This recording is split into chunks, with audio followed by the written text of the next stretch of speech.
Good morning friends, welcome back to Srabani's diary. আশা করি তোমরা সবাই ভালো আছো, সুস্থ আছো। আমি ভালো আছি।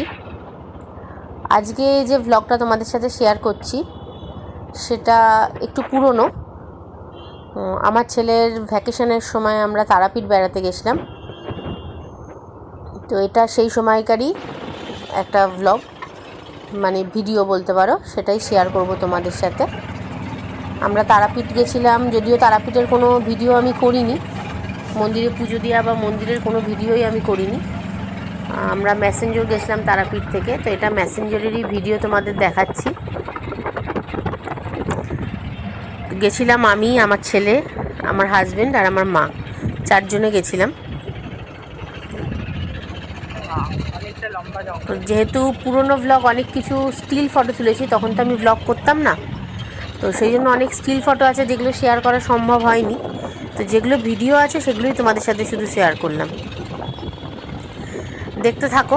তারাপীঠ থেকে আমরা ম্যাসেঞ্জর যে যাচ্ছি, এটা আমরা একটা অটো ভাড়া করে নিয়েছিলাম, যেটা তোমার ভাড়া নিয়েছিল আমাদের যতদূর সম্ভব 1200 টাকা মতো। তো চলো ম্যাসেঞ্জরে গিয়ে আবার কথা বলছি।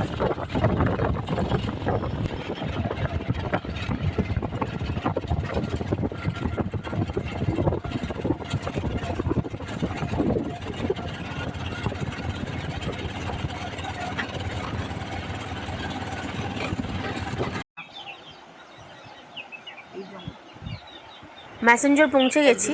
দেখো, ওপর থেকে দেখাচ্ছি আমি ড্যামটা, খুব সুন্দর জায়গাটাও। আর জলটা দেখো, এখানে পুরো নীল।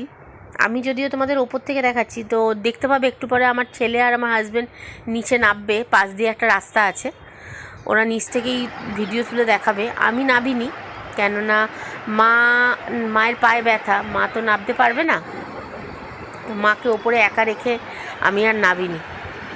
তো মায়ের সাথে আমি ওপরেই ছিলাম অটোতে, মানে আমরা ওপরে এটা ড্যামের ওপর ঘুরছিলাম, আর ওরা দুজনে নিচে ছিল আর কি।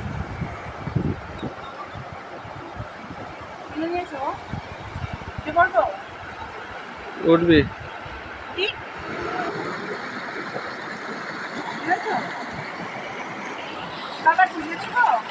তুলছি।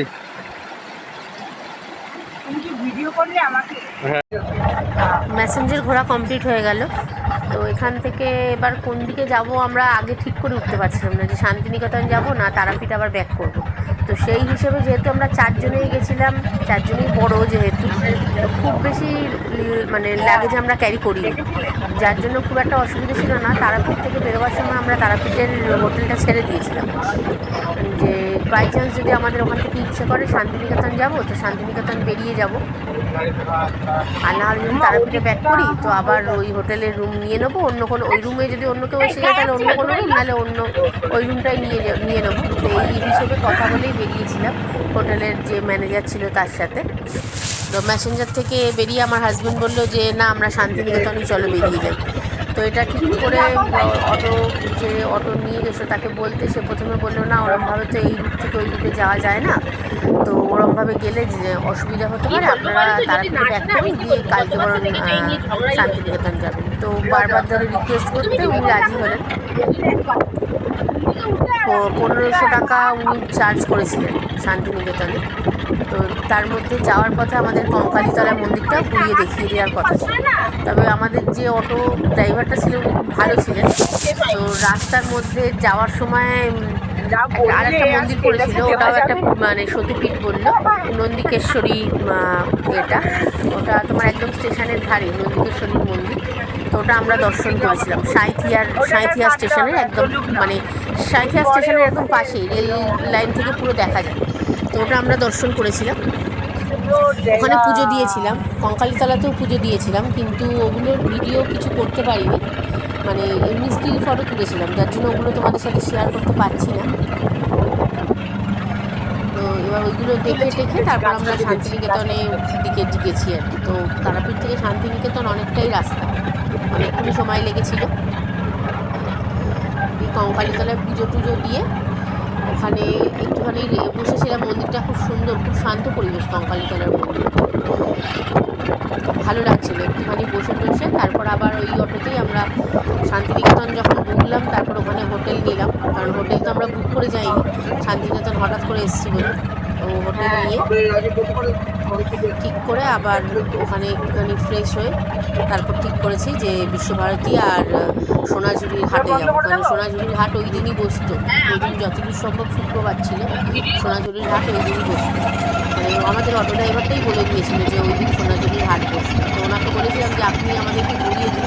বললো না, আমি আর ঘোরাতে পারবো না, আপনারা আপনাদের হোটেলে গিয়ে ছেড়ে দিচ্ছি, তারপর আপনারা আবার হোটেলের লোককে বললে ওরা অটো বা যা করবে ওরা ব্যবস্থা করে দেবে।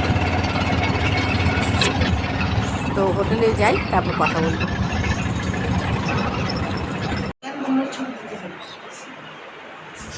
হোটেলে রুম নিয়ে নিলাম। এবারে একটুখানি ফ্রেশ ট্রেশ হবো, হয়ে তারপর ওদেরই বলে দিয়েছি, ওরাই ওখান থেকে টোটোর ব্যবস্থা করে দেবে। আমরা বিশ্বভারতীটা ঘুরবো আর ওখান থেকে সোনাঝুরির হাটে চলে যাব। একটু ফ্রেশ হয়নি তো, চারজনে আছি, মা, ছেলে, ও, আমি, সবাই মিলেই ফ্রেশ হবো একজন একজন করে। একটু সময় যেটুকু লাগে সেটুকু, তারপর আবার বেরোচ্ছি।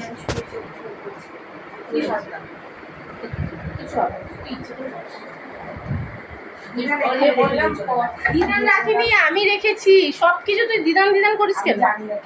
তো তুই সেটা দিদানকে বলছিস, ব্যাগটা তো আমার কাছে ছিল।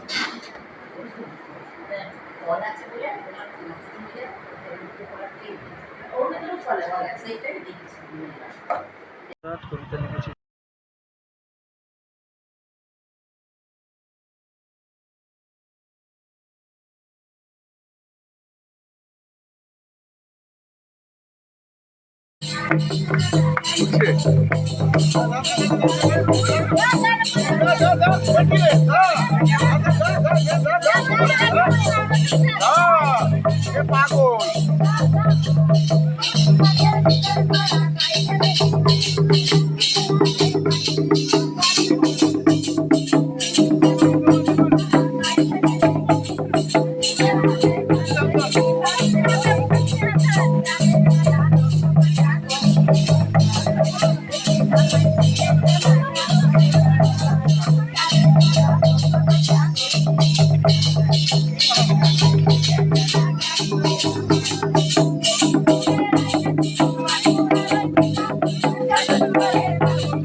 শান্তিনিকেতনও ঘোরা হয়ে গেল, মানে বিশ্বভারতী, সোনাঝুরির হাট সবই ঘোরা হয়ে গেল।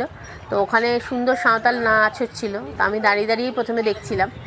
তো ওরাই হাত ধরে টেনে নিল।